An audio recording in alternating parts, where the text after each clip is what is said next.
Hola, ¿cómo están? Esta grabación corresponde a la clase de transformación de olas que tienen en el cronograma el día lunes 16 de marzo.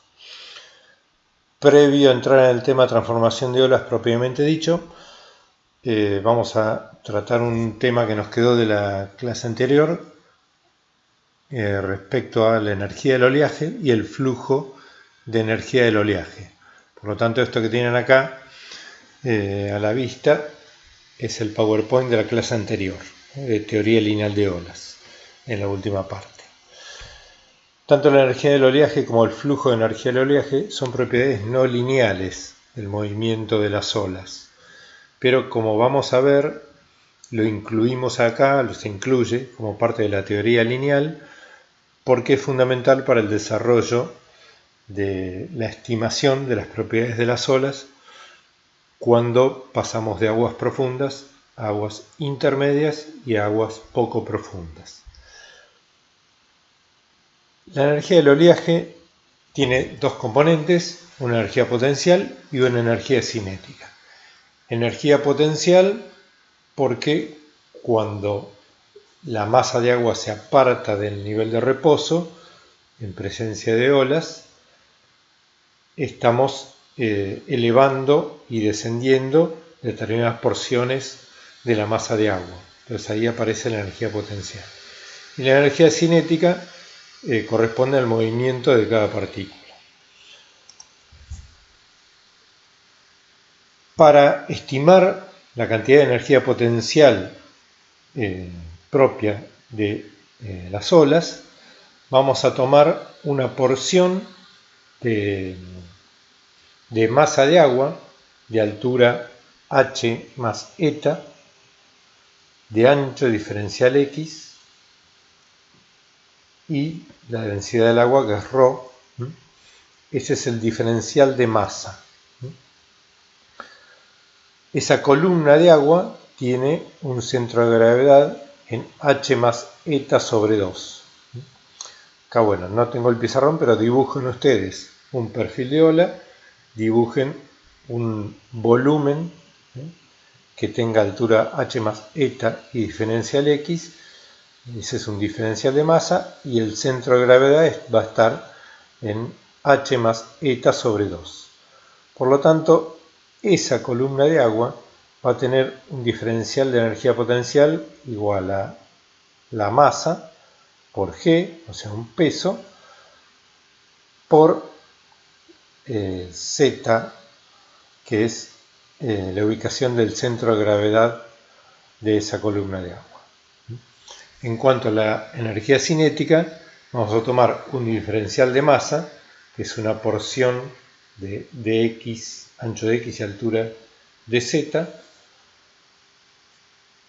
y lo vamos a multiplicar por sus velocidades al cuadrado. Si estamos aplicando lo que sabemos de física, ¿no es cierto? La energía cinética, un medio de la masa por la velocidad al cuadrado. La integración en una longitud de onda, tanto de la energía potencial como de la energía cinética, me va a dar como resultado la energía total. Fíjense que tanto la energía potencial como la energía cinética tienen el mismo valor y vale ρgh² sobre 16. Por lo tanto, la energía de olas, la energía presente en las olas, es igual a ρgh² sobre 8. Es decir, proporcional a la altura al cuadrado. Que siempre que estemos hablando de energía, vamos a estar hablando en su equivalente altura de ola. A mayor altura de ola, mayor energía. Y esto multiplicado por ρ por g, que es el peso por unidad de volumen. Fíjense que acá dice energía de olas por unidad de área. ¿Por qué es por unidad de área? Pues nosotros recuerden que estamos trabajando en un ancho unitario, en I, lo que sería perpendicular a la pantalla, y además estamos integrando y dividiendo por L. Por lo tanto, es una energía de olas por unidad de área superficial, como si estuviéramos mirando desde arriba al océano, es un cuadrado de 1 metro por 1 metro. El paso a paso de estas integraciones lo tienen en el apunte en Word de teoría lineal. Otro concepto que nos quedó de la clase pasada es el de flujo de energía. Para estimar el flujo de energía vamos a tomar la presión dinámica por la velocidad horizontal, eso es energía, fuerza por velocidad, y lo vamos a integrar en toda la altura de la masa de fluido entre menos h y eta.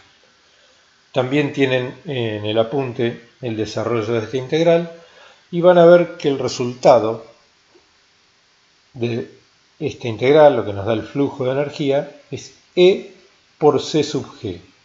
Si esto es un flujo de energía, C sub G es la velocidad a la que se desplaza la energía. Entonces, fíjense, primer concepto, la energía viaja a una distinta velocidad que la ola. La ola, recuerdan que viajaba a celeridad c. Entonces, E viaja a velocidad c sub g. Este término c sub g es igual a c por un factor n, donde c es la celeridad de la ola. N toma el valor que tienen en pantalla, es un medio de 1 más 2kh sobre seno hiperbólico de 2kh. Es decir, que el flujo de energía va a diferir de la celeridad de la ola según en qué profundidad estemos. Para entenderlo un poco más, vamos a hacer como hacemos siempre, estimar cuánto vale n en aguas profundas y en aguas poco profundas. Fíjense que en aguas profundas el término que divide, el seno hiperbólico, tendía a un exponencial. Fíjense después en el diagrama de funciones hiperbólicas. Por lo tanto, este término tiende a 0, por lo tanto, n en aguas profundas vale 1 medio. En aguas poco profundas, el seno hiperbólico de 2kh tiende a 2kh, por lo tanto, esto es 1 más 1, 2. N es 1 en aguas poco profundas.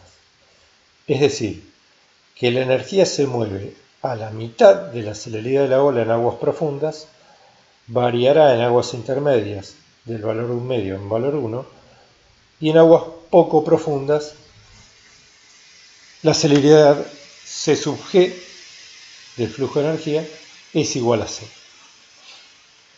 ¿Cómo se entiende esto? ¿Se acuerdan que en la clase de introducción hablamos de que ya cuando hablamos de oleaje real, las olas se mueven en grupos de olas? ¿Por qué? Porque cuando salimos de la teoría lineal y vamos al oleaje real, cada onda es una suma de diferentes componentes. Y esa suma da por resultado que las olas se muevan en grupo, como lo muestra esta figura. De manera que nosotros vamos a, en general, poder trazar una envolvente de alturas de ola, y esa envolvente, ese grupo de olas, es lo que se mueve a celeridad c sub g.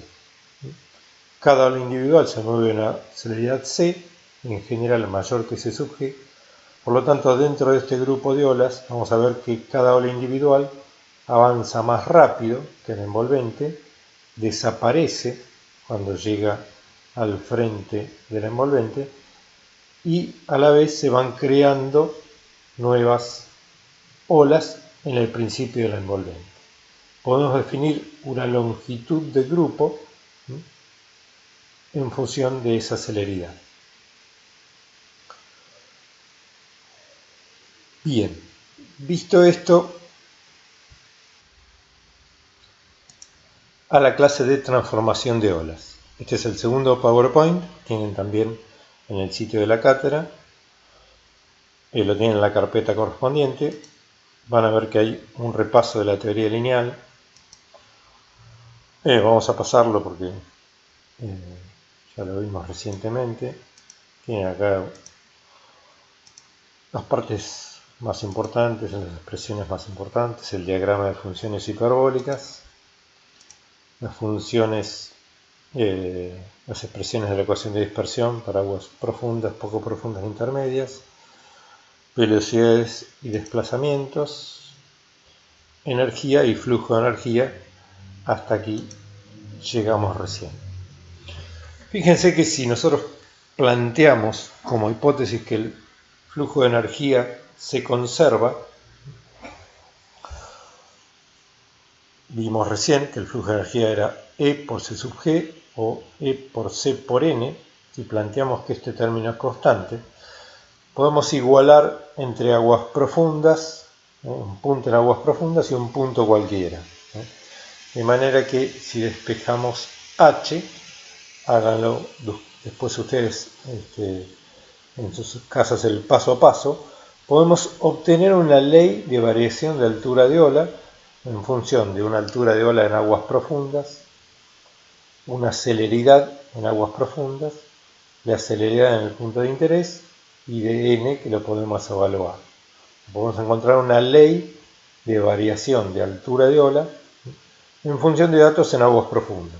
Después veremos de dónde lo obtenemos.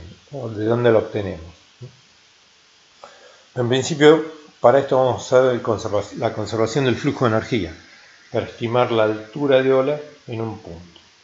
Vamos a ver, después le vamos a agregar un término más cuando veamos a continuación una variable que hasta ahora no incluimos. Ese término lo vamos a ver en detalle en adelante. ¿Qué es lo que no incluimos hasta ahora? La dirección de propagación. Nosotros, para simplificar, desarrollamos la teoría lineal de olas en el plano XZ. Pero lógicamente las olas sabemos que se aproximan a la costa o se propagan en cualquier dirección. Entonces ahora vamos a agregar a la dirección X, que la suponemos en dirección a la costa, una dirección paralela a la costa, dirección Y, de tal manera que el oleaje se propaga hacia la costa, formando en general un ángulo θ con respecto al eje X. De tal manera que una cresta de ola, la que está dibujada ahí en la línea de puntos, uniendo el punto 1 y el punto 2. Vamos a analizar qué le pasa a esa ola cuando cambia de aguas profundas a poco profundas. Para eso vamos a usar una de las expresiones de la ecuación de dispersión, la que nos permite calcular la celeridad C en función de C sub 0, celeridad en aguas profundas, multiplicada por la tangente hiperbólica de 2pi h sobre L. Si recuerdan la función de la tangente hiperbólica, este valor se aproximaba a 1 para aguas profundas y a 2pi h sobre L en aguas poco profundas. De tal manera que la tangente hiperbólica siempre disminuye cuando pasamos de aguas profundas a aguas poco profundas. De tal manera que si comparamos dos puntos de la cresta de la ola que están a profundidades diferentes y H1, la profundidad de H1 es menor que la profundidad de H2, se va a cumplir, según la ecuación de dispersión, que la celeridad del punto 1 es menor que la celeridad 2. Como resultado, vamos a tener que esta cresta de ola se va a curvar. ¿Por qué? Porque este punto se desplaza a una velocidad mayor que esta. Eso es lo que pasa, si se acuerdan, cuando vimos una de las fotos aéreas, vimos que las crestas de las olas estaban curvadas tendiendo a ponerse paralelas a la línea de playa. Ese es el efecto de la profundidad con respecto al oleaje que avanza hacia la costa. Este es el fenómeno que vamos a llamar refracción de olas. ¿Por qué? Porque es totalmente análogo al que hemos visto en óptica, cuando la luz pasa de un medio con un índice de refracción a otro medio diferente. Antes de encontrar una ecuación para la refracción de olas, vamos a generalizar la función eta. ¿Se acuerdan que teníamos eta que dependía de x y t? Ahora x ya no es un valor escalar, sino que es un vector. Es un vector x e y. Simplemente la generalización de la sobreelevación respecto al nivel medio se obtiene modificando este valor, que era un producto escalar, por un producto que era un producto de dos funciones numéricas, por un producto escalar, donde k es un vector que tiene dos componentes, kx y ky, y x es un vector que tiene componentes unitarias x e y. Por lo tanto, si expandimos esta expresión, va a ser igual a k sub x por x más k sub y por y, donde kx y ky son las proyecciones del vector k en x y en y. K tiene la dirección de la propagación del oleaje. Es un vector que va a tener magnitud 2pi sobre L y dirección θ respecto de L.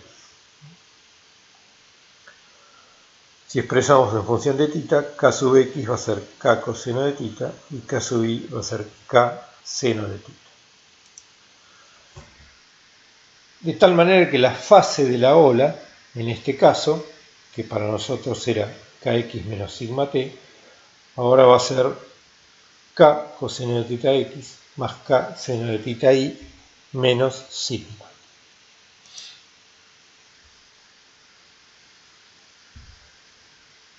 Fíjense que obtenemos si calculamos el gradiente de la fase de la ola.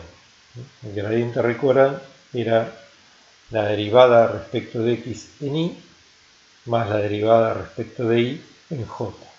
El gradiente de phi, por lo tanto, es nuestro vector k.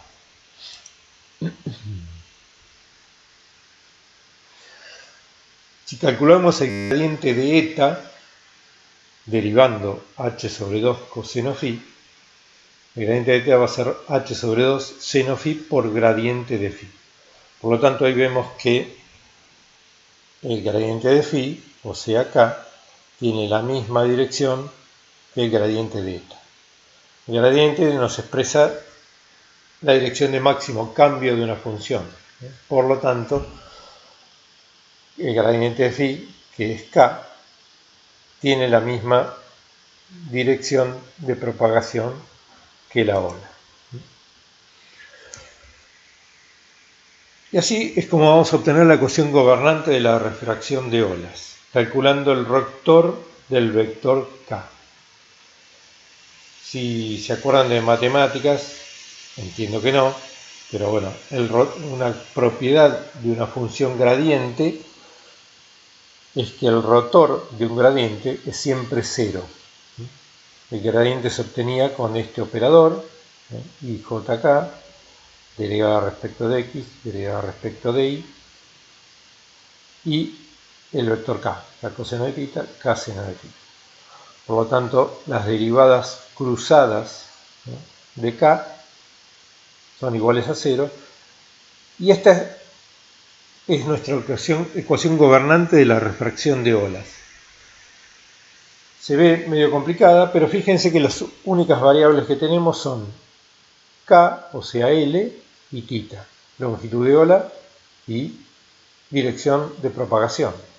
Es decir que si podemos calcular cuánto vale L en cada punto, y lo podemos hacer, lo sabemos hacer con la ecuación de dispersión, podemos, resolviendo esta ecuación, encontrar cuánto vale la dirección de propagación en cada punto de avance del oleaje.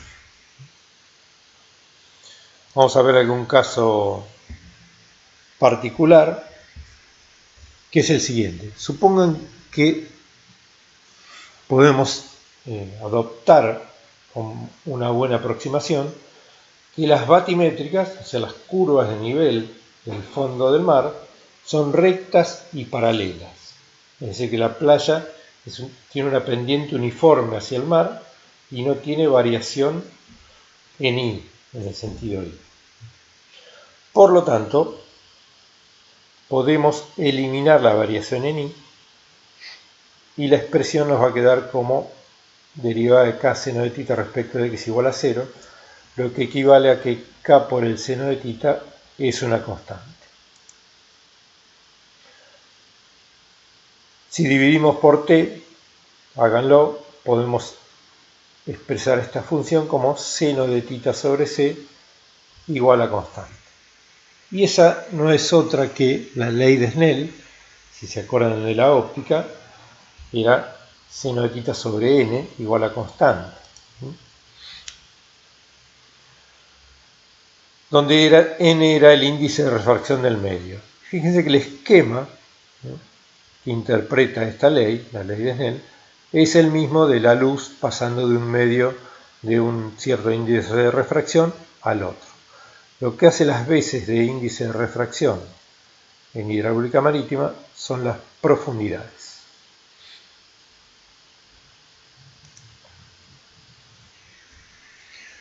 Propiedades de la refracción de olas y algunas hipótesis que vamos a tomar. La energía se mantiene constante entre ortogonales. Aquí llamamos ortogonal, es una normal a la cresta de las olas. Lo llamamos también rayo o ortogonales. Es lo que nos expresa la dirección de propagación de las olas.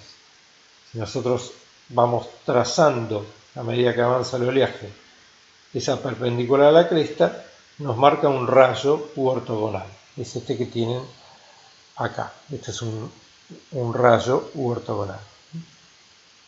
La dirección en cada instante. La energía se va a mantener constante entre ortogonales. ¿Por qué? Por definición.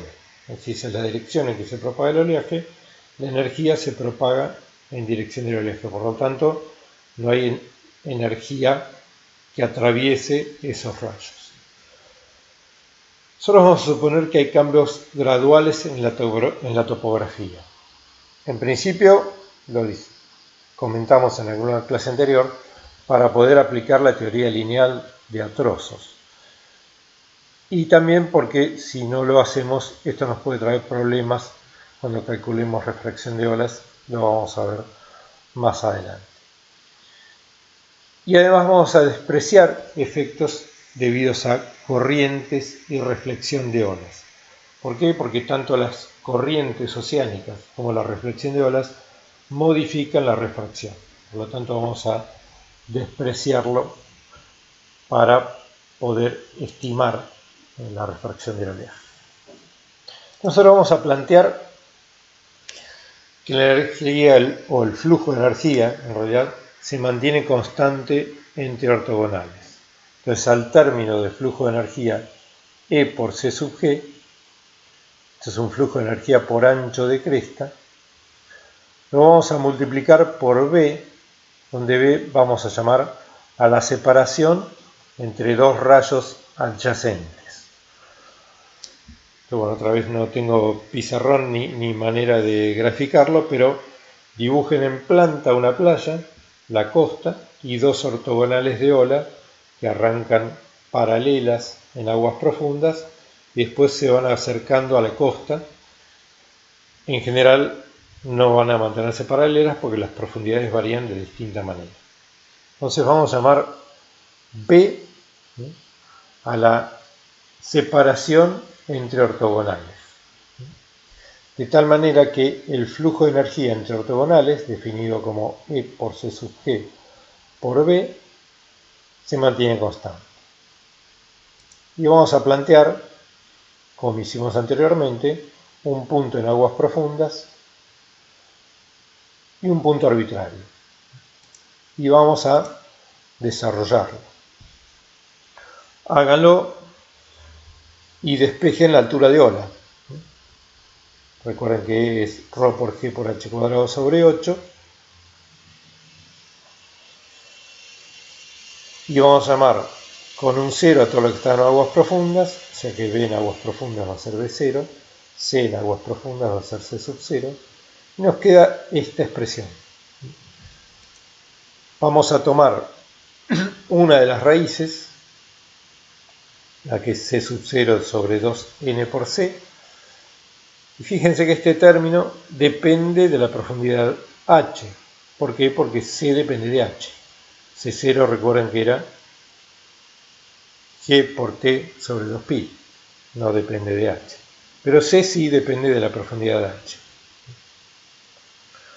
Entonces, este coeficiente, que es función de la profundidad, es uno de los términos. Lo llamamos coeficiente de profundidad. El otro término depende de las separaciones entre las dos ortogonales, de la separación que adoptamos en aguas profundas y de la separación que tenga en cualquier punto. Ese coeficiente lo vamos a llamar KR y es un coeficiente de refracción. Por lo tanto, esta expresión, que no es otra cosa que la conservación de energía entre ortogonales, ténganlo siempre presente,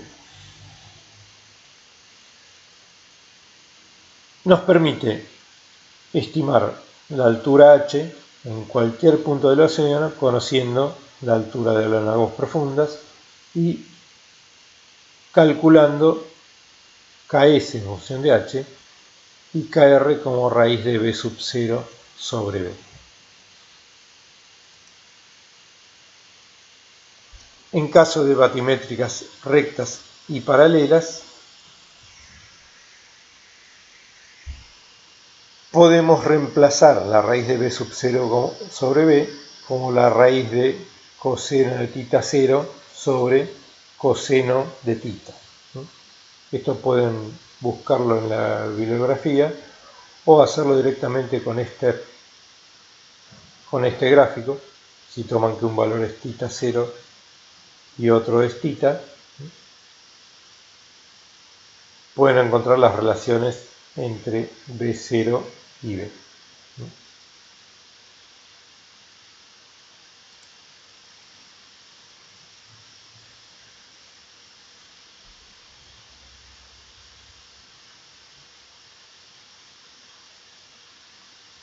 Esto que les estoy mostrando acá es un método, un viejo método, está en el Shore Protection Manual. De hecho, toda la teoría tanto de este tema como el de difracción, sigue el Shore Protection Manual. Está en inglés, pero es muy fácil de seguir, ¿no? Les recomiendo que lo miren de ahí y de otra bibliografía que después les voy a pasar. Es un método gráfico que está en el Shore Protection Manual. Es obviamente previo a la existencia de las computadoras y de los métodos matemáticos, que permitía trazar en un plano, en papel, una ortogonal de ola que pasaba de aguas profundas a poco profundas. Bueno, lo tienen ahí, si lo quieren mirar, no me voy a detener en esto porque ya no se usa, pero básicamente consistía en disponer este transformador, dibujarlo en un papel transparente, hacer coincidir esta línea con una ortogonal de ola incidente. Cuando hay cambio de profundidad, estas son batimétricas de distinta profundidad, se traza una batimétrica media, el punto este, que es este de acá, se coloca en la intersección de la ortogonal con esta batimétrica media, eso me da un punto de giro, y después se gira el transportador hasta que la relación de celeridades correspondiente a las dos profundidades adyacentes, que está en esta escala de celeridades, C1 sobre C2, coincida sobre el ortogonal.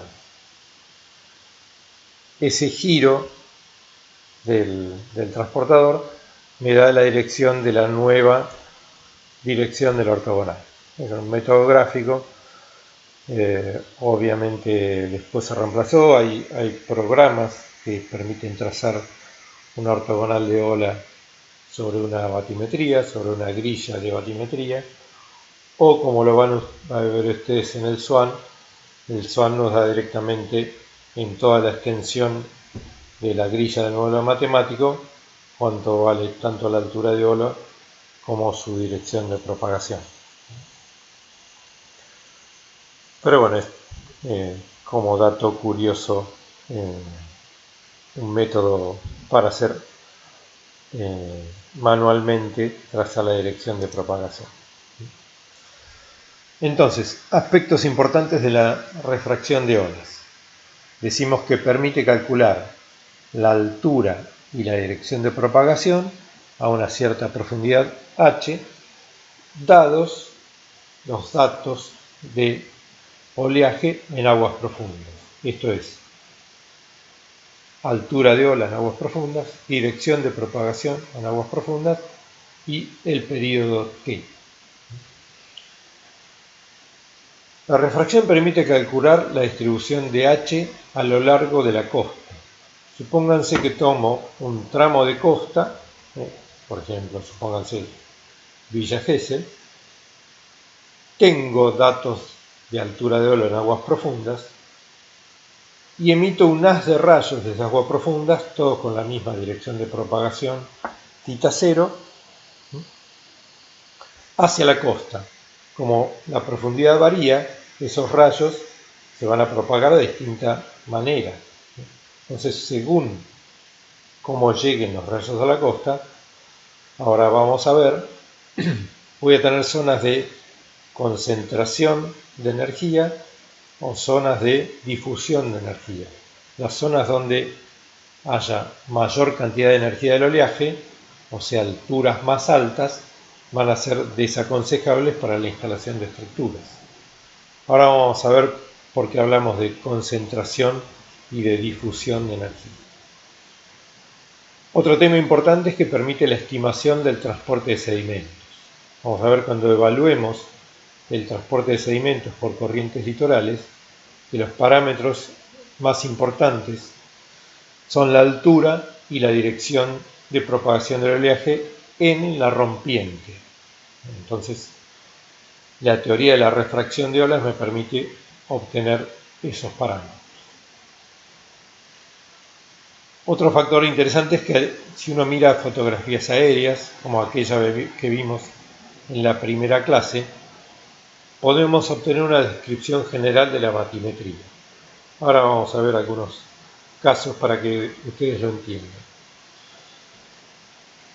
Y un punto también a tener en cuenta es que la refracción de olas trae inconvenientes con batimetrías complicadas, con la formación de cáusticas. ¿Por qué se llama cáusticas? Es cuando dos ortogonales de ola, por efecto de la batimetría, se cruzan una con otra. Se los dejo para que lo investiguen, pero piensen en esto. Voy un poquito para atrás. Ahora tratemos de interpretar cómo varían estos dos coeficientes. Fíjense que si B0 está estipulado, es la separación entre dos rayos en aguas profundas, y B es la separación en el punto mío de interés, si B disminuye con respecto a B sub 0, la altura de ola aumenta.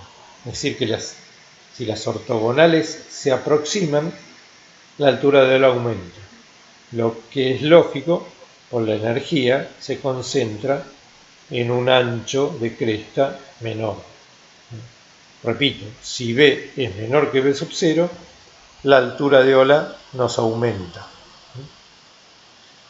Por el contrario, si la separación B se va haciendo mayor que B sub 0, este término es menor de 1 y la altura de ola disminuye. Si los rayos se dispersan, las alturas de olas disminuyen. Si los rayos se concentran, las alturas de olas aumentan. Por eso es que aquí decimos que permite calcular eso, la distribución de H a lo largo de la costa.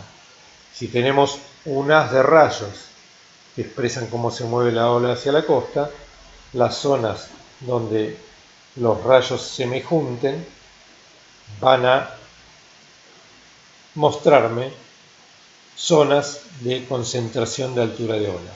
Y donde los rayos se me dispersen, voy a tener menor altura de ola. Ahora vamos a ver un ejemplo.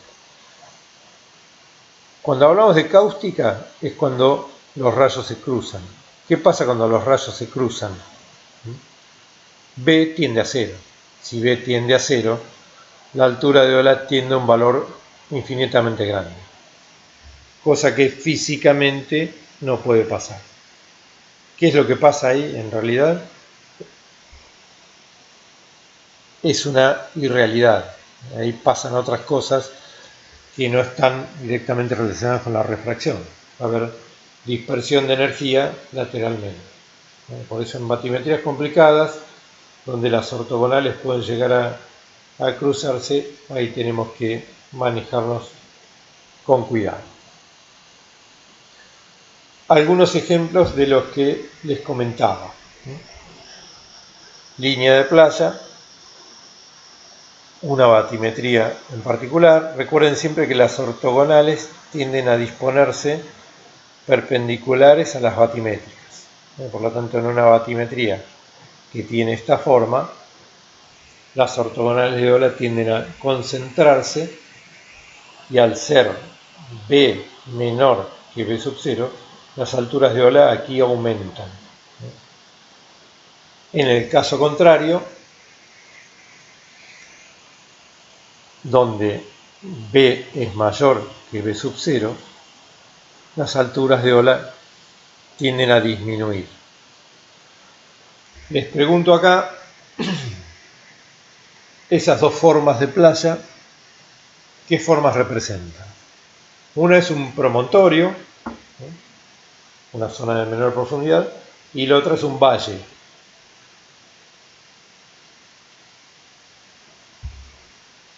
La pregunta es cuál es cada una y cómo hacen para darse cuenta. Piénsenlo un minuto y lo vemos.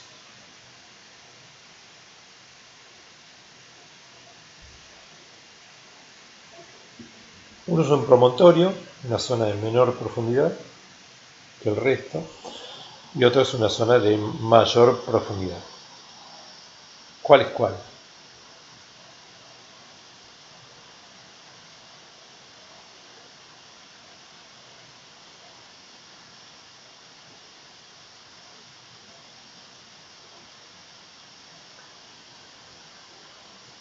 Bien, a ver si adivinaron. ¿Cómo nos damos cuenta? Trazamos una línea paralela a la playa y vamos viendo. Esto es una cierta profundidad. Acá me encuentro con menores profundidades. Y acá vuelvo a tener mayores profundidades. Por lo tanto, esto es un promontorio. Es un bajío, también lo llaman los españoles.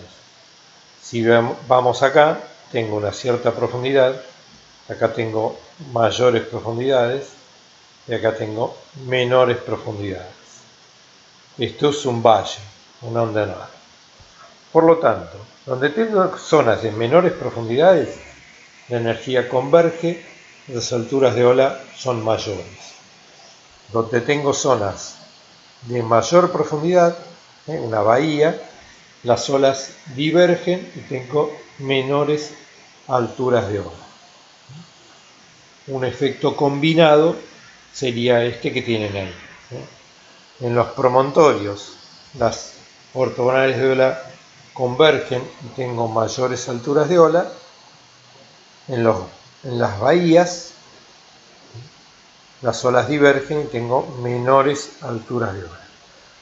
Fíjense que esta es una característica de las olas. Tienden a concentrarse donde encuentran promontorios. Generalmente son zonas rocosas. Es la costa típica de Brasil, los morros, y entre morros playas, playas de arena suave. En las zonas rocosas tienden a resistirse al ataque de las olas. Pero fíjense que las olas, por sí mismas, tienden a aumentar en los promontorios y tienden a disminuir en los valles. O sea que si la playa es toda de material blando, van a atacar esta zona y la van a tender a disponer de forma más plana.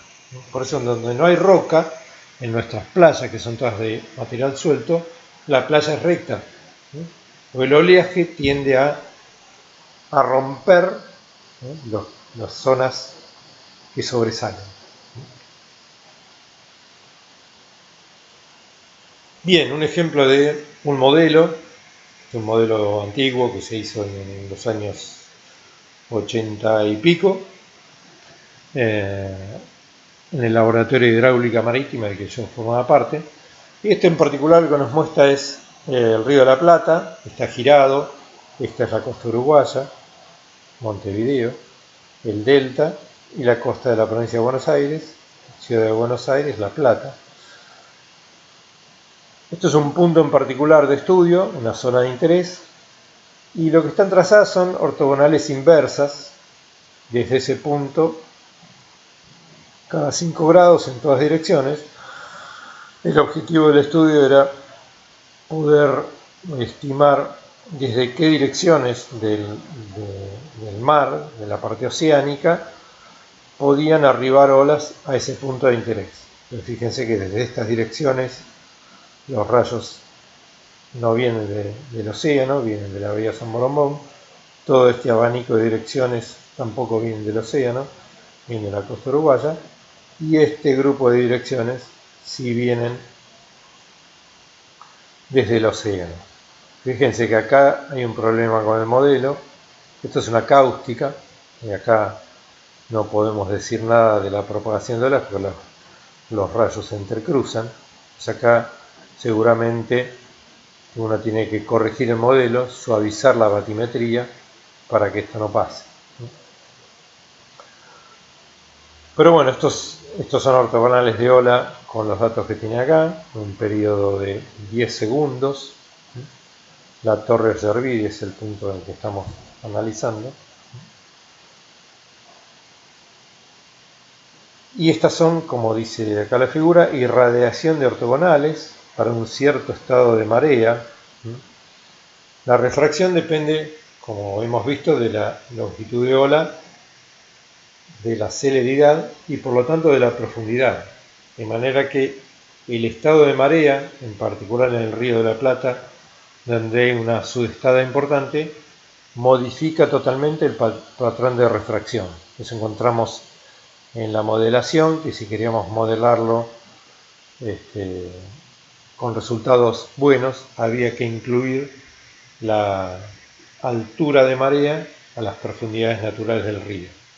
Por eso cambia totalmente la profundidad y la manera como se propaga el oleaje hacia el interior del río. Bien, hasta aquí lo que vamos a ver de refracción. Pasamos al siguiente tema, que trata de qué pasa cuando un cierto tren de olas, que se viene propagando, este gráfico que tiene acá son olas que se propagan en esta dirección. Las zonas grisadas son crestas de ola, las zonas blancas son valles de ola. Estas son las crestas, estos son los valles. Este oleaje se propaga con esta dirección. Estas olas tienen longitud L. Fíjense qué pasa cuando este oleaje choca contra una estructura. Breakwater es rompeolas en inglés. Uno que podría esperar, que va a haber una zona de perturbación donde estas olas que inciden chocan, se reflejan. Por lo tanto, esta es una zona donde interfieren olas incidentes y olas reflejadas. La suma de dos ondas de diferentes direcciones da un patrón así como de rombos que se van armando y desarmando. Pero lo que nos interesa a nosotros, que es la razón por la que construimos los puertos, es qué es lo que pasa en la zona de calma, en lo que en este gráfico aparece como región 1. Uno podría esperar que en esta región hay, como dice el gráfico, calma perfecta.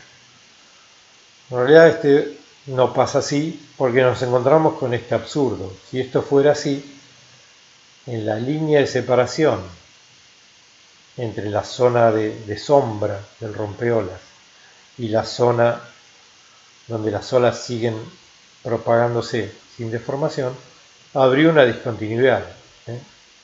Olas con cierta altura h y acá una perfecta calma, 0. Obviamente esto es una irrealidad. ¿Qué es lo que pasa en la realidad? Pasa lo siguiente. Este es el efecto de difracción y lo que nosotros vamos a ver desde arriba es que como si este punto, el extremo de la estructura, se transformara en un centro emisor de ondas circulares, que cubren esa zona de tal manera que también hay olas, pero como vamos a ver, esas olas son bastante menores que las de la zona no perturbada. Es el principio de la construcción de un recinto portuario. Entonces lo que vamos a ver a continuación es qué características tiene el oleaje detrás de una obra de abrigo como la del ejemplo. Entonces vamos a definir tres zonas, como dijimos. Una zona de incidencia, una zona de reflexión, donde la onda incidente y la onda reflectada interfieren. No nos vamos a meter con esto, no nos interesa mucho. Y una zona de ondas difractadas, donde las crestas se curvan, repito, como si el extremo, el morro de la estructura, se transformara en un centro emisor de ondas. Como estas ondas son circulares, la forma de estudiar este fenómeno es a través de un sistema de coordenadas polares, donde un punto determinado va a tener coordenadas r-θ, donde r es la distancia desde el origen y θ el ángulo desde la escollera. Vamos a trabajar, como vamos a ver en adelante, siempre en coordenadas polares para estimar la difracción. ¿Qué características tiene la distribución de alturas de olas detrás de un rompeolas? Este es un rompeolas, ponemos un par de ejes X e Y y ponemos una línea, trazamos una línea, una cierta distancia detrás del rompeolas y la vamos a recorrer desde el punto C al B y después al A y vemos cómo varía la altura de ola. Lo que vamos a ver es del punto B hacia afuera, donde uno esperaría que la altura de ola no se disturba, que hay una cierta perturbación. Disculpen, lo que estamos graficando acá es K sub D. K sub D es la relación entre la altura de ola difractada, detrás de la estructura, y la altura de ola incidente, en el morro de la estructura. Pues bueno, escríbanle ustedes, yo no tengo pizarrón ni manera fácil de escribirlo ahora, pero K sub D es HD sobre HI, altura difractada sobre altura incidente.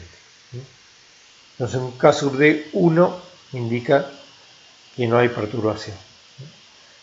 Fíjense que a medida que me acerco a la estructura, hay una cierta perturbación y después ese valor K sub D empieza a bajar, típicamente en la línea de propagación, de la dirección de propagación donde toca la estructura, tengo el punto B, típicamente En ese punto la altura de ola bajó un 0,5 de la altura del incidente y después disminuye rápidamente a medida que me voy protegiendo del oleaje hacia atrás de la escollera, que es la que tienen dibujada acá, con un trazo grueso. Esta es la característica, ¿no?, de las alturas de ola en la zona no protegida, el punto B hacia afuera, y protegida, el punto B hacia adentro. Si tengo dos rompeolas, lo que es frecuentemente una boca de acceso de un puerto, lo que se transforma como un emisor de ondas es justamente la abertura entre las dos estructuras, los dos rompeolas. De manera que las ondas se empiezan a propagar en forma semicircular a partir de esa abertura. Vamos a ver cómo es la distribución espacial de alturas de ola detrás de esas dos escolleras. En el caso de un rompeolas aislado, voy a tener dos patrones de difracción diferentes, uno de cada extremo, suponiendo que la dirección de ola es perpendicular al rompeolas. Voy a tener dos patrones de difracción de cada extremo que van a interferir detrás del rompeolas, con lo cual acá tengo otro patrón de interferencias de dos olas diferentes.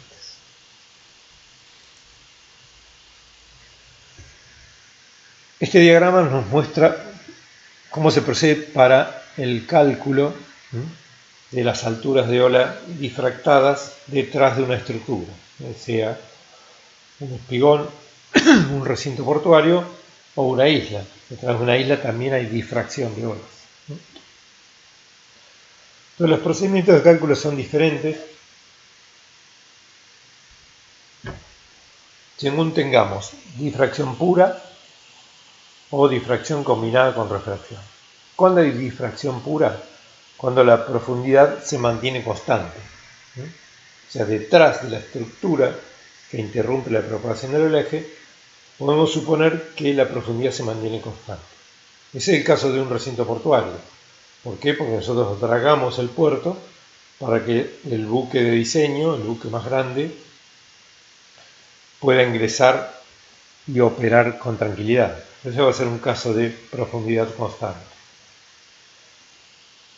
Donde la profundidad no es constante, además de difracción, va a haber obviamente refracción de olas. Están los dos fenómenos juntos. Ahí se nos complica bastante el panorama. En el caso de difracción pura, donde la profundidad es constante, hay posibilidad de obtener soluciones teóricas. Las soluciones teóricas nos van a estar dadas a nosotros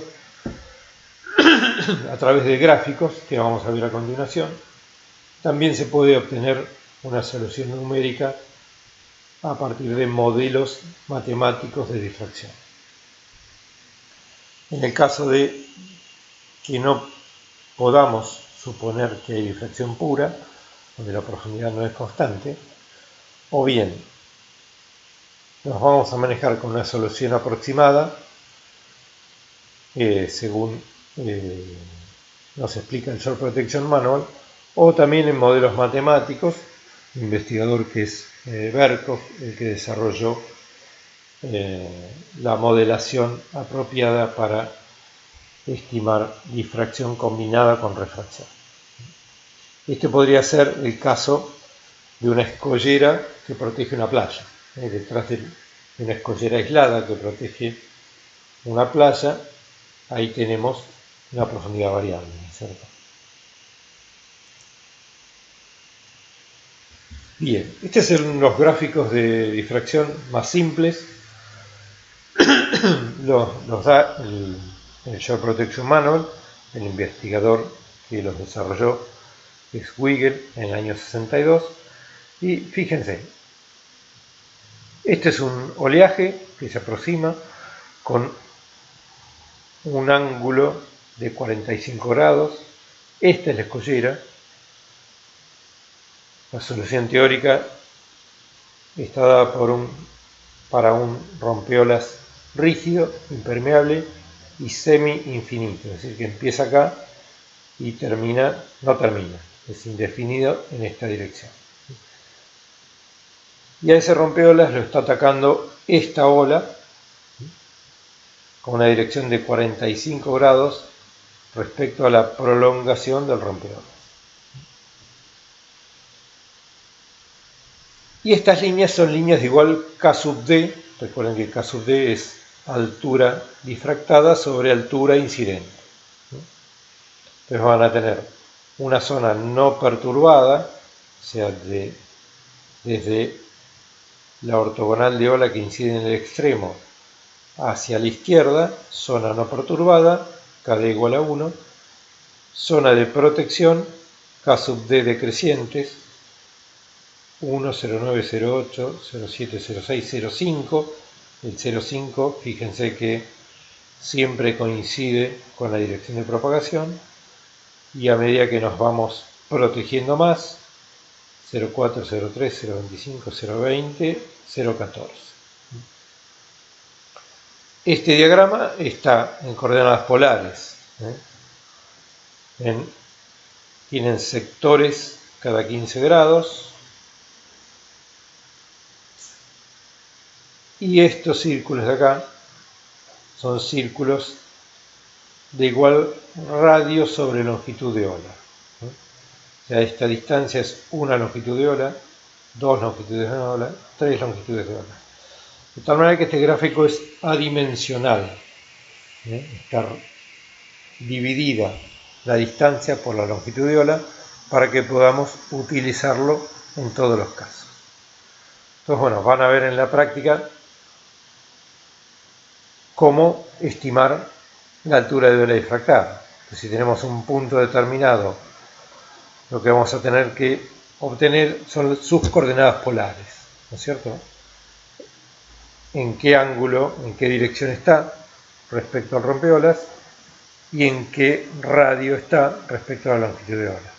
Si podemos ubicar el punto en función de θ y de R sobre L, podemos calcular cuánto vale K sub D. K sub D nos va a dar el porcentaje de disminución con respecto a H sub I, que es la altura de incidencia en el morro. En el caso de aberturas, es exactamente igual. Acá vamos a tener ya no coordenadas polares, sino en función de X sobre L y de Y sobre L, ubicar cada punto. Y acá las líneas de igual K sub D son estos por especie de lóbulos que tienen ahí. Esta es la línea de 1, la de 0,8, la de 0,6, la de 0,4. Son líneas de igual coeficiente de difracción. Acá tienen la definición, altura de ola difractada sobre altura de ola incidente. Así que siempre van a tener que estimar, seguramente por refracción, la altura de ola incidente en la boca. Este gráfico en particular es para B sobre L igual a 2. O sea, un ancho de boca igual a 2 longitudes de ola. El Short Protection Manual tiene gráficos para diferentes anchos de boca. Y la difracción va a depender de los anchos de boca que tengamos. Y para incidencia normal. Hay otro conjunto de gráficos que vamos a ver a continuación, que son para B sobre L igual a 1 y diferentes ángulos de incidencia. Estos que tienen acá son para B sobre L igual a 1 y diferentes ángulos de incidencia. Este es el de 30 grados, este es el de 45 grados. Entonces estos van a ser los diagramas para diferentes ángulos de incidencia. El Short Protection Manual tiene estos dos conjuntos de gráficos. Incidencia normal, diferentes alturas diferentes anchos de boca. Incidencia oblicua, ancho de boca igual a 1 sobre L. ¿Qué pasa si tengo incidencia oblicua y un ancho de boca distinto de la longitud de ola? Vamos a utilizar el concepto de ancho equivalente.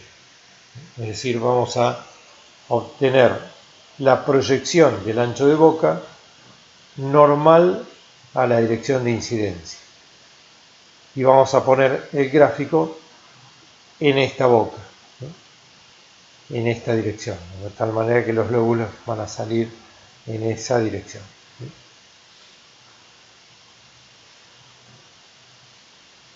Repito entonces, ancho equivalente si tenemos una dirección de incidencia que no es normal y un ancho de boca que no es igual a una longitud de ola. En este gráfico compara las dos soluciones. Esto lo que está graficando acá es un diagrama de difracción para una boca que tiene un ancho igual a 2 longitudes de ola y una aproximación de 45 grados. Entonces vamos a tomar un ancho equivalente que es igual a raíz de 2L y vamos a estimar a partir de ahí. Este gráfico compara la solución con ancho equivalente con la solución exacta. Fíjense las líneas de 0,4, si bien acá aparecen algunas deformaciones, coinciden las de los dos gráficos bastante aceptablemente, las de 0,6, las de 0,8. Entonces, el concepto de ancho equivalente es apropiado para estimar la difracción cuando no tenemos ninguno de los conjuntos de gráficos disponibles. Para terminar, vamos a hablar un poquito de olas reales, ¿sí? Y cómo estimar qué es lo que pasa en un recinto portuario cuando tenemos olas de diferentes direcciones que atacan ese recinto portuario. ¿Y qué pasa con la operatividad del puerto? Recuerden que nosotros hablamos que generalmente un puerto tiene esta forma, una escollera principal que nos dice que generalmente las olas predominantes vienen de esta zona, y una escollera menor y una boca de acceso orientada hacia las zonas de más calma, donde los oleajes son menores. Pero de todas maneras, cuando tengo oleajes que inciden de esta zona, obviamente voy a tener si esos oleajes son de importancia, voy a tener algún problema dentro del recinto portuario.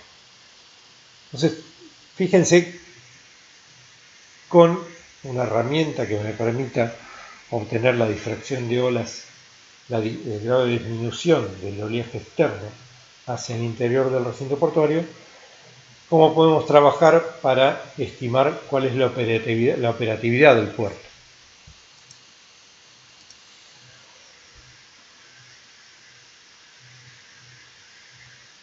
Yo voy a tener, en general, para una dirección determinada, un conjunto de alturas de ola. Esto lo puedo graficar como un histograma de alturas de ola. Esto me va a dar una distribución de alturas de ola, donde cada rectángulo del histograma me dice ese rango de alturas de ola con qué frecuencia me aparece. Este rectángulo amarillo va a ser, para esta dirección sudeste, la altura de ola más frecuente. En particular este es entre 1 y 1,5. Podemos decir que ese rango de alturas es el más frecuente. Lo mismo podemos hacer para cada dirección. Yo hago un estudio del clima de olas, ya tengo que estudiar por lo menos en un periodo estacional, en todo un año, qué olas pueden venir de cada dirección y armo un histograma para cada dirección. Si tengo un histograma para cada dirección incidente y lo sumo en la boca, voy a tener un histograma de alturas de ola en la boca de acceso al recinto. Esto va a ser cómo se distribuye HI, la altura de ola incidente en cada recinto. Yo quiero estudiar qué pasa en el punto A. Entonces lo que voy a hacer es difractar mis alturas de ola y ver en el punto A cómo cambió este gráfico. Voy a tener un gráfico de alturas difractadas para cada dirección de incidencia. Para cada dirección de incidencia tengo un histograma de alturas difractadas. La suma de los histogramas de cada dirección en el punto A me va a dar el histograma de alturas difractadas en el punto A. Tengo que hacer la difracción para cada dirección, ¿no? Porque la difracción depende fundamentalmente de la dirección. Entonces tengo que hacer por separado cada histograma de cada dirección, difractarlo y después sumarlo en el punto A. En resumen voy a tener un histograma suma de alturas no difractadas en la boca y un histograma suma de alturas difractadas en el punto A. Y quiero ver qué grado de disminución tuve gracias al efecto protector de las sobras de abrigo. Entonces lo que voy a trazar es lo que se llama un diagrama de probabilidad de excedencia de alturas de ola. ¿Cómo lo trazo? Para la boca de acceso, que es esta línea roja, voy a calcular la probabilidad de excedencia, por ejemplo, para mi altura de ola 0,5. Si 0,5 es este rectangulito, 0,05, esta frecuencia de ocurrencia, la del primer cuadradito, será mi probabilidad de excedencia aquí. La probabilidad de excedencia es la suma de todas las áreas que superan ese valor de 0,5. En este caso, para 0,5 va a ser 60%. La probabilidad de excedencia de altura de ola. Lo mismo voy a hacer para 1. Voy a ir acá y sumo las probabilidades de excedencia. Lo llevo a mi gráfico. La unión de esos puntos me da el gráfico de probabilidad de excedencia en la boca. Lo mismo voy a hacer para un punto A. Para un punto A voy a tomar la suma de las probabilidades de los rectángulos que exceden 0,5, lo voy a poner acá, supónganse que es un 40%, y voy a graficar la línea de probabilidad de excedencia para el punto A. Y lo mismo para otro punto B que estará en otra zona distinta. Este gráfico es una expresión del grado de protección de la obra de abrigo. Fíjense que si no tuviera obra de abrigo, las probabilidades de excedencia son mayores que en los puntos protegidos. La protección va a ser mayor cuando en mis gráficos más se aplasten estas curvas, las probabilidades de excedencia sean menores con respecto a la de la boca. Si esta línea amarilla, la del punto A, fuera muy cercana a la línea roja, la de la boca, el grado de protección sería muy malo. ¿Cómo uso yo este gráfico? Supónganse que para un buque de contenedores no puedo tener una altura de ola mayor de 0,5. Entonces, por ejemplo, para el punto B, la altura de ola 0,5 tiene una probabilidad de excedencia del 25%. ¿Qué quiere decir que la altura de ola 0,5 se excede un 25%?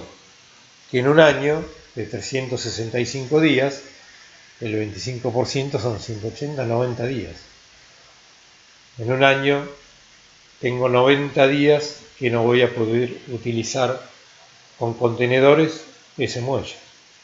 Pues evidentemente ese grado de protección no es suficiente, voy a tener que hacer una obra de abrigo más eficiente. O cerrar la boca o disponerlas diferente para que la eficiencia de la operatividad portuaria mejor. Bueno, con esto dejamos, creo que estamos en 1 hora y media de clase. Cualquier consulta que quieran hacer por mail, estoy a disposición. Así que bueno, dejamos acá. Por mail les voy a pasar alguna bibliografía para que tengan para completar la teoría. Nos vemos la próxima. Muchas gracias.